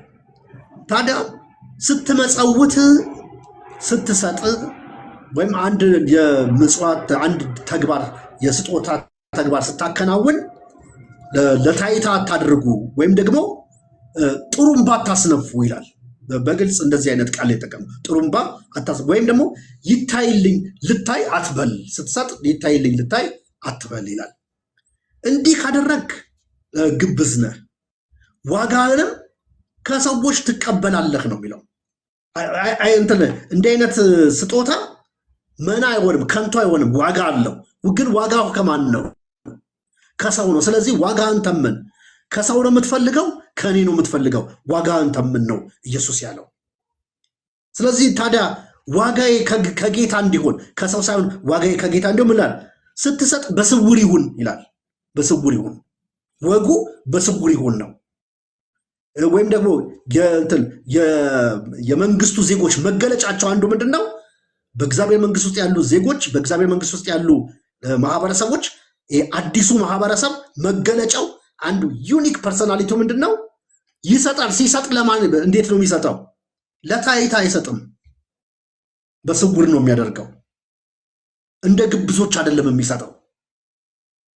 ሁሉም እኮ ይሰጣል። ሁሉም ይህ ተግባር አለው፣ ግን እንደ ግብዞች አይሰጥም። ግብዞች ለታይታ ጥሩምባ መለከት ያስነፋሉ። በእርግጥ በኢየሱስም ዘመን እንደው ከመስጠታቸው በፊት መለከት የሚያስነፉ የሉም። ግን ምንድን ነው እንደው ሊሆን የሚችለው መቅደስ ደጃፍ ላይ ከነሐስ የሚሰሩ እንትኖች አሉ፣ የሳንቲም ማጠራቀሚያዎች አሉ። ስለዚህ መባውን የሚሰጠው ሰው ሆን ብሎ ሰው እስኪሰበሰብ ይጠብቅና ልክ እዛ እንትን ሳጥኑ አካባቢ ሄዶ እንትኑን የወርቅ ሳንቲሙን ሲሰጥ ገብቶ እዛ ውስጥ ቅጭል ኳኳኳኳ ሲል ያ እንትን ነው መለከት ማስነፋት። ሰጥ እንትን አደረገው ያንን እንትኑን ሰጠ ተብሎ ይባላል ማለት ነው። ሰጪ ነው ተብሎ ዋጋው ምንድን ነው? ሰጪ ነው። የመስጠት ህይወቱ ሲገልክ አሁን እኛ እንደ እሱ ውስጥ ያለው የመስጠት ህይወት እንላለን። ዋጋውን ተቀበለ። ዋጋውን ተቀበለ። ይህ ሰው ሲሰጥ ግን ለታይታ የማይሰጠውስ? እንደው ቀኝ የምትሰጠውን ግራ አትወቅ ማለት እንደው ቀኝና ግራ እርስ በርሳቸው ይደባበቃሉ ማለት አይደለም። በቃ ለታይታ አታድርገው። እግዚአብሔር እንዲያይ አድርገን ስጦታን አድርገው። ያኔስ እሱ ምን ያደርጋል? በግልጥ ምን ያደርጋል? ይከፍላል። ሌላው ጸሎት ነው። የጸሎትን ወግ ነው። አሁንም በዚህ ኮሚኒቲ ውስጥ በእግዚአብሔር መንግስት ውስጥ ያለው አዲሱ ማህበረሰብ ሲጸልይ በሚጸልይበት ጊዜ እንደ ግብዞች በየማዕዘኑ እንትን አታድርገው ይላል። እነሱ ሲጸልዩ በየማዕዘኑ ቆመው ድምፃቸውን ከፍ አድርገው ይጸልያሉ። በቃ እየጸለየ ነው ይባላል። ይጸልያሉ። ከዛ በቃ የጸሎት እንትን ሰው ይባላል። እንደ ዳንኤል መስኮቱን ከፈተ ይላል። እሱ እንዳትጸልዩ የሚል ትእዛዝ ስለወጣ ነው መስኮት የከፈተው እንጂ ሰው እንዲያዩ አይደለም መስኮት የከፈተው። ስለዚህ ለታይታ የምንጸልይ ከሆነ ወረት አለው፣ ምስጋና አለው። በጣም ይጸልያል እንባላለን። የጸሎት ሰው ነው እንባላለን። ዋጋችንን እናገኛለን። ነገር ግን ስትጸልይ ነው የሚለው ኢየሱስ ወደ እልፍኝ ግባ። እልፍኝ ራሱ ከቤትም እንትን ነው፣ ወደ ውስጥ ደበቅ ያለ ቦታ ነው አይደለም?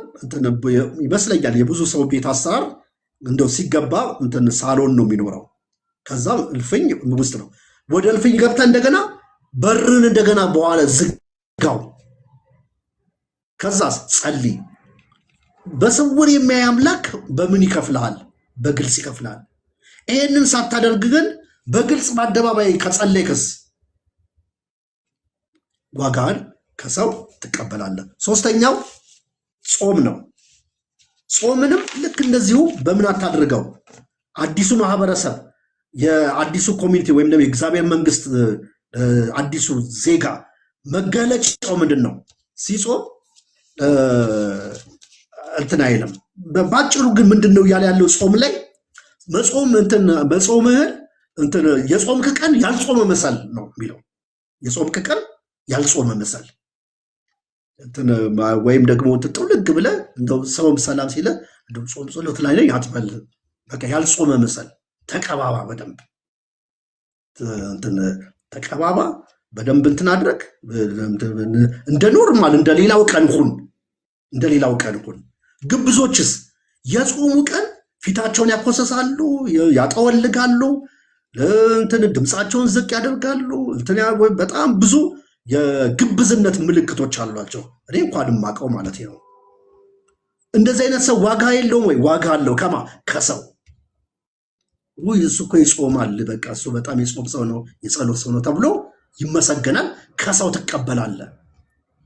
ታዲያ የጾምኩ ቀን እንዴት ነው ታዲያ እንትን ከእግዚአብሔር የምቀበለው? የጾምክ ቀን ያልጾምክ ምሰል፣ ያልጾመ ሰው ምሰል።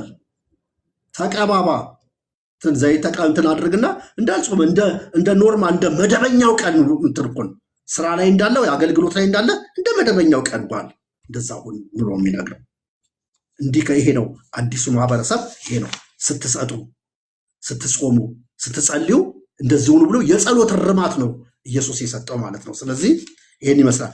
ከቁጥር 5 ደቂቃ ልውሰድ። እሺ 5 ደቂቃ ብቻ እነዚህን እንትን ልበል። ከቁጥር 5 እስከ 34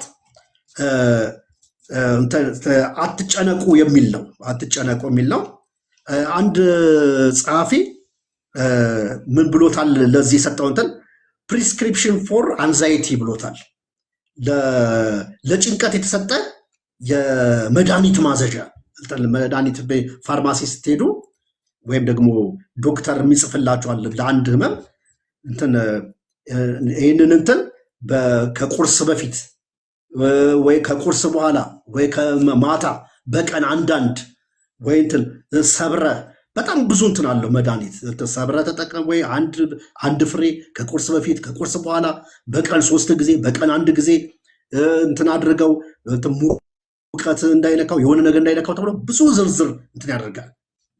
ለጭንቀት የተሰጠ የመድኃኒት ማዘዣ ነው እና 3 ኪኒኖች ታዘዋል። እዚህ ቦታ ላይ ኢየሱስ 3 ነገሮችን እንትን አድርጓል። አትጨነቁ በሚለው ቃል 3 ነገሮችን እንትን አድርጓል።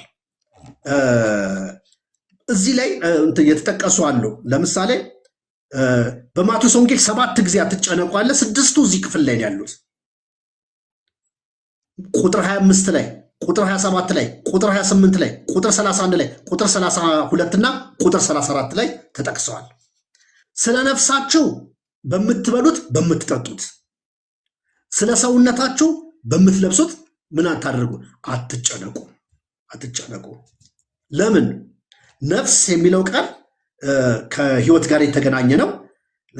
ስለዚህ ተፈጥሯዊ ያልሆነ ምክንያት ወይም ደግሞ ለምሳሌ ንጽጽሩ ነፍስና መብል ነው።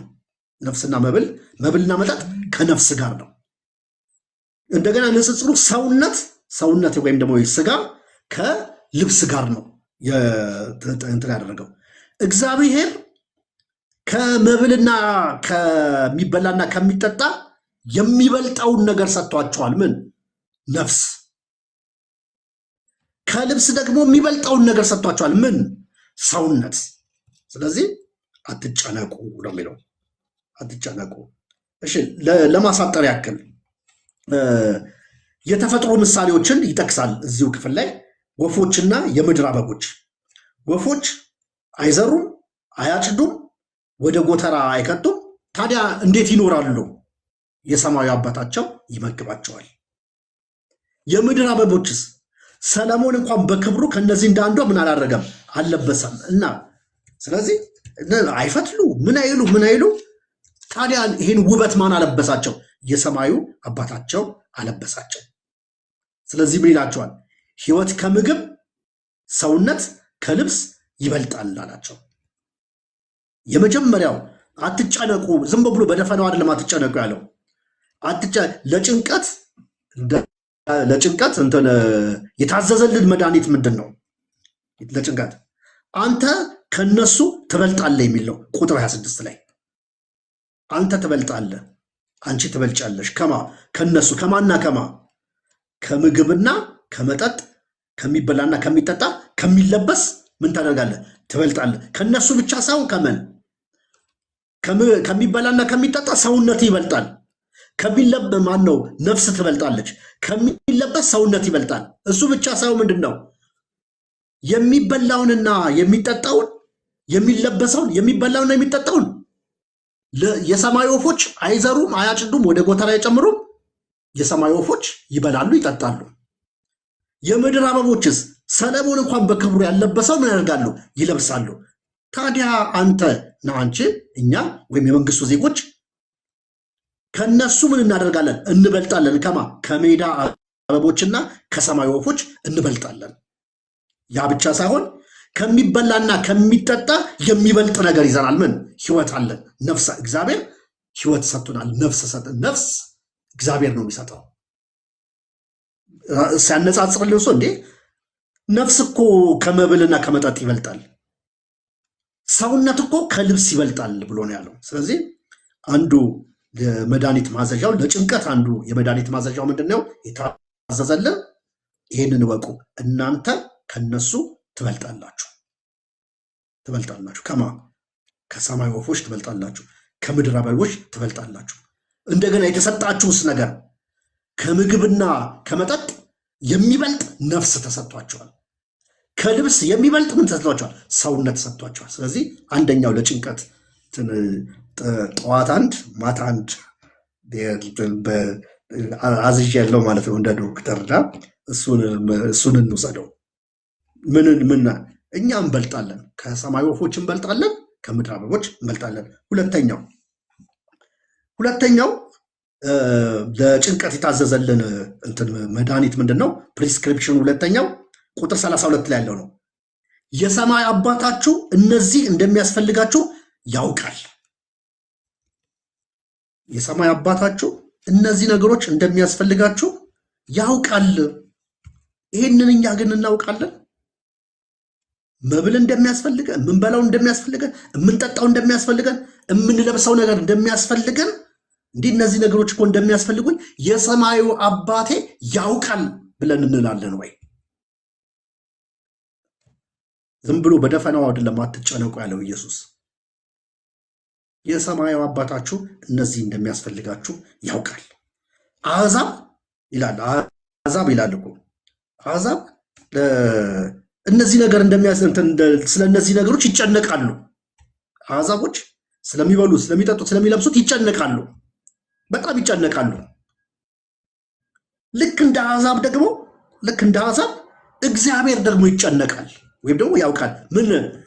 እነዚህ ነገሮች እንደሚያስፈልጉን ስለሚያውቅ።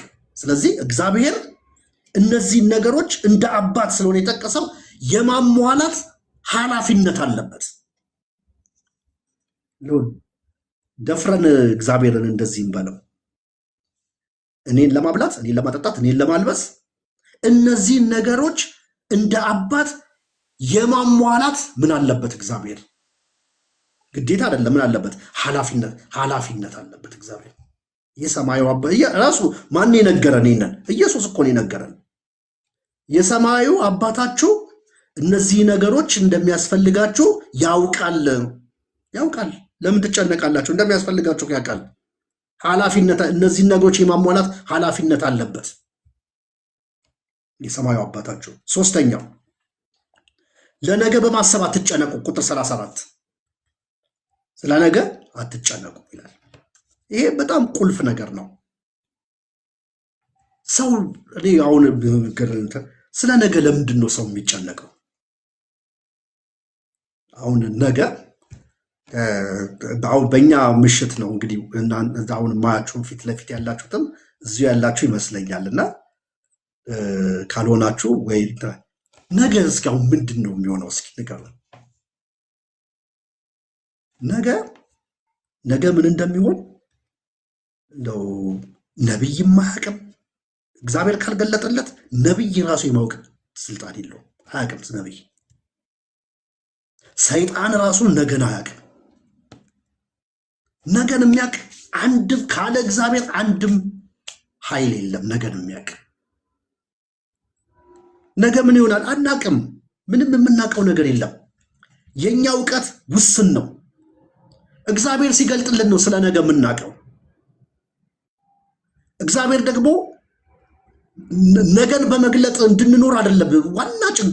ዋና ጭንቀቱ ዛሬን በአግባቡ እንድንኖረው ነው። እግዚአብሔር ዋና ጭንቀት ዛሬን ኑረው ነው። አንድ አባባል አለ፣ ትላንት ታሪክ ነው ይባላል። ትላንት ጥሩ የሚሆን መጥፎ እንደፈለግ ማንኛውም ነገር ይሆን ትላንት ታሪክ ነው። በቃ ታሪክ ሆኖ አልፏል። ትላንት አለቀ። በቃ ታሪክ ነው። ትላንት እንዲገጥሙኝ ከትላንት ወዲያ ባለፈው ዓመት እንዲሆኝ የዛሬ 5 ዓመት 10 ዓመት 20 ዓመት እያለን ቅድም ስለ 77 ማውራት እንደዛ እያለን እንደ ታሪክ ነው የምናወራው። ነገ ደግሞ ሚስጥር ነው ይባላል። ትላንት ታሪክ ነው፣ ነገ ደግሞ ሚስጥር ነው። ነገ የምናውቀው ነገር የለም፣ ሚስጥር ነው። ዛሬ ደግሞ እንድንኖርበት የተሰጠን ቀን ነው። ዛሬን ነው በአግባቡ መኖር ያለብን። ዛሬን እንዴት ነው ማኔጅ ማድረግ ያለብን? ዛሬን እንዴት ነው መኖር ያለብን? ስለዚህ ስለ ነገ አትጨነቁ ነው የሚለው ምዕራፍ 6 ላይ ቁጥር 34 መጨረሻው ላይ እንዲህ ነው የሚለው፣ ስለዚህ ለነገ በማሰብ አትጨነቁ። በቃ ለነገ በማሰብ አትጨነቁ ተብሏል። አትጨነቁ። ይሄ ማለት ፕላን አናደርግም ትናናደርግም አይደለም። እሱን አይደለም ያለው። ነገን በማሰብ አትጨነቁ። ነገን በማሰብ አትጨነቁ። እንደውም ለቀኑ ክፋቱ ይበቃል ብሎ ለምንድን ነው እንደውም ከነገ ላይ ተበድራችሁ ገና ካልኖራችሁት ላይ ተበድራችሁ አምጥታችሁ ዛሬ ላይ ለምን ትቆልሉበት አላችሁ? በቃ ዛሬ ለዛሬ ይበቃዋል። ስለ ነገ አትጨነቁ። ስለ ነገ እንዳንጨነቅ የተገለጠልን ነገር የለም። እግዚአብሔር ካልገለጠልን ነገ የሚሆነው ሚስጥርን የሚያውቅ አምላክ ካልገለጠልን ነገ የሚሆነውን ነገር አናውቅም። ስለዚህ ስለ ነገ አትጨነቁ። እነዚህን 3 እንትኖች ጭንቀት ወደኛ ሲመጣ ከምንበላው፣ ከምንጠጣው፣ ከምንለብሰው ምድር ላይ ካለው ነገር አንጻር ጭንቀት ወደኛ ሲመጣ እነዚህን 3 ነገሮች እንትን እናድርግ፣ እንዳንጨነቅ። እነዚህን 3 ፕሪስክሪፕሽን ታዞልናል ማለት ነው። እነዚህ እናንተ ከነሱ ትበልጣላችሁ። ሁለተኛው ደግሞ የሰማይ አባታችሁ እነዚህ እንደሚያስፈልጋችሁ ያውቃል። ስለ ነገ ደግሞ በማሰብ አትጨነቁ። እግዚአብሔር የተመሰገነ ይሁን።